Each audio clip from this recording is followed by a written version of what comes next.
प्रभात class 12। अभी आप लोगों का ऑनलाइन कक्षा जो चल रही है उसमें उपस्थिति आपकी बहुत कम होती है, जिसके कारण जहाँ कहीं भी आपको कोई समस्या होती है उसका समाधान नहीं हो पाता। कुछ एक ऐसे भी भैया बहन हैं जो कि लगातार संपर्क में रहते हैं और छोटी से छोटी बात, बड़ी से बड़ी बात, उनको जहाँ किसी भी तरह की कोई समस्या आती है वो बात करते हैं। यहाँ तक कि परियोजना कार्य दिया गया और देने के 1 घंटे के अंतराल में, 1 घंटे भी नहीं हुआ था, और कुछ एक भैया बहनों का फ़ोन आया कैसे लिखना, कहाँ जमा करना, क्या करना। लेकिन कुछ एक भैया बहन हैं जिनको कोई फ़र्क नहीं पड़ता, क्लास हो नहीं हो, उनको जो करना है वही करते।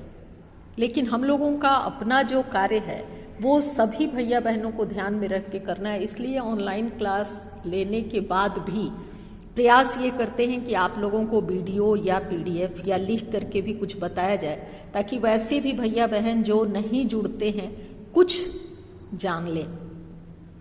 क्योंकि ऑनलाइन क्लास में जुड़ने से फ़ायदा अधिक होगा। आपकी जो समस्या होगी आप बताएंगे तो उसका समाधान हो जाएगा। अब ये जो पाठ है, पाठ 18, श्रम विभाजन और जाति प्रथा।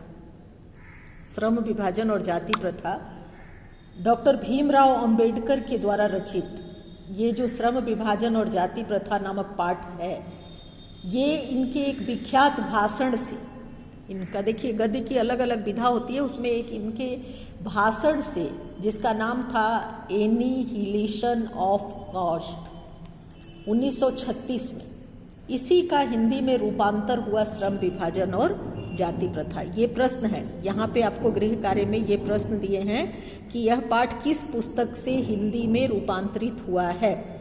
तो ये इनका जो भाषण था जिसका नाम है एनिहिलेशन ऑफ कास्ट, 1936 में ये लिखे थे इन्होंने। और श्रम विभाजन और जाति प्रथा नामक पुस्तक, इसी के 2 प्रकरण हैं। यह रूपांतर लल्लई सिंह यादव ने किया था, यानी जो रूपांतर करने का काम, लिखा तो डॉक्टर भीमराव अंबेडकर ने था, लेकिन उसके अंश को रूपांतरित करने का काम लल्लई सिंह यादव ने किया था। डॉक्टर साहब ने जाति प्रथा की मीमांसा करते हुए समता मूलक समाज बनाने के लिए स्वतंत्रता, समता व बंधुता को आवश्यक माना है। लेखक को ये बात हमेशा खटकती है कि व्यक्ति को जाति बदलने का अधिकार नहीं है, यानी अपने कर्म से हम बाकी सारा कुछ परिवर्तित कर सकते हैं, लेकिन जाति बदलने का व्यक्ति के पास अधिकार नहीं है। ये बात डॉक्टर भीमराव अंबेडकर को हमेशा खटकती थी। वे चाहते थे कि आर्थिक उत्थान, सामाजिक व राजनीतिक संगठन और जीवन यापन के तमाम भौतिक पहलुओं के परिप्रेक्ष्य में जातिवाद का समूल उच्छेदन होना चाहिए। आज के जाति मजहब आधारित विषाक्त सामाजिक राजनीतिक माहौल में पाठ की प्रासंगिकता और अधिक बढ़ जाती है। यानी वर्तमान में जो स्थिति है देश की, लिखा तो उन्होंने 1936, यानी देश उस समय गुलाम था, लेकिन आज की जो स्थिति है उसमें इसकी प्रासंगिकता और अधिक बढ़ जाती है। देखिए, सबसे पहले है कि जाति प्रथा का आधार, जाति प्रथा का आधार, पाठ का सार बता रहे हैं, पाठ को सारांश रूप में बता रहे हैं। तो उसमें पहले है जाति प्रथा का आधार।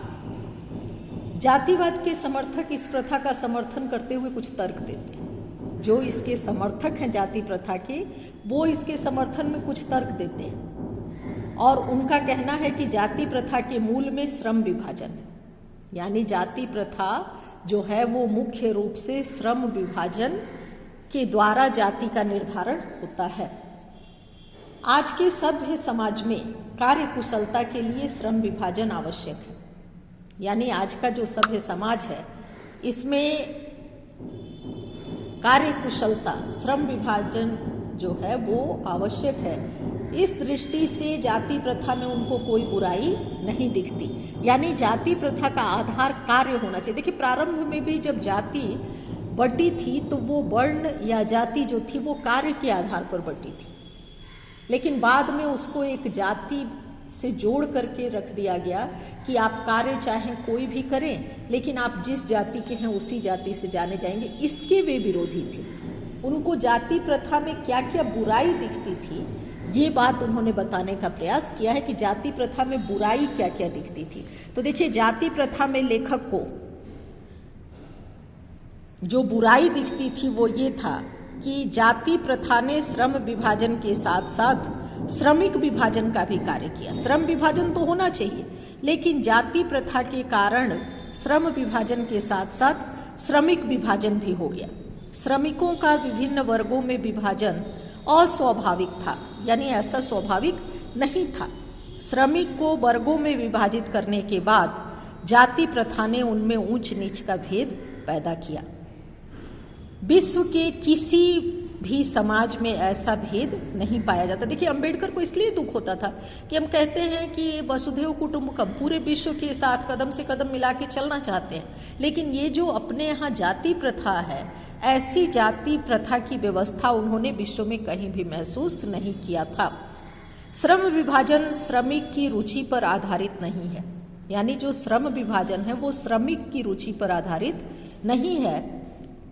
यह माता पिता से जन्म लेने के आधार पर ही निश्चित हो जाता है। इसमें व्यक्ति की रुचि व क्षमता को स्थान नहीं है। देखिए, ये सब विरोध कबीर वगैरह ने भी कहा था।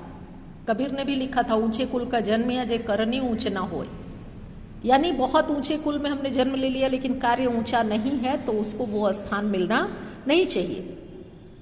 यह जाति प्रथा मनुष्य को उसकी पीढ़ियों सहित सदैव के लिए उसे एक पेशे से ही बांधती है, यानी उसको अपने कार्य करने की स्वतंत्रता नहीं होती, उसे एक पेशे से बांध दिया जाता है। वह पेशा चाहे उसके लिए अनुपयुक्त या अपर्याप्त हो, प्रतिकूल परिस्थितियों में भी पेशा बदलने का मौका नहीं मिलता, अतः भूखा मरना पड़ता है। यानी जो जिससे जुड़ गया उसके अलावे उसे कुछ भी बदलने की आज़ादी नहीं है, तो इसके ये विरोधी थे। किसी पेशे में पारंगत होने पर भी हिंदू जाति प्रथा पेशा परिवर्तन की अनुमति नहीं देती, जिससे बेरोजगारी बढ़ती है। यदि बहुत किसी ब्राह्मण परिवार में किसी बच्चे ने जन्म ले लिया, वो खाने बिना भले ही मर जाए लेकिन उसको सफाई के कार्य करने की अनुमति समाज नहीं देता, तो ये इनको अच्छा नहीं लगता था। श्रम विभाजन जो है वो मनुष्य की स्वेच्छा पर आधारित नहीं है, मनुष्य की व्यक्तिगत भावना व व्यक्तिगत रुचि को महत्व नहीं है। मनुष्य निर्धारित कार्य को विवशता में करता है, अतः वह कार्य में रुचि नहीं लेता। जाति प्रथा के कारण कुछ कार्य घृणित व त्याज्य माने जाते हैं। ऐसे काम को करने वाले उस काम में दिल दिमाग नहीं लगा पाते, यानी ये सारी इनके नज़रों में जाति प्रथा की बुराई थी।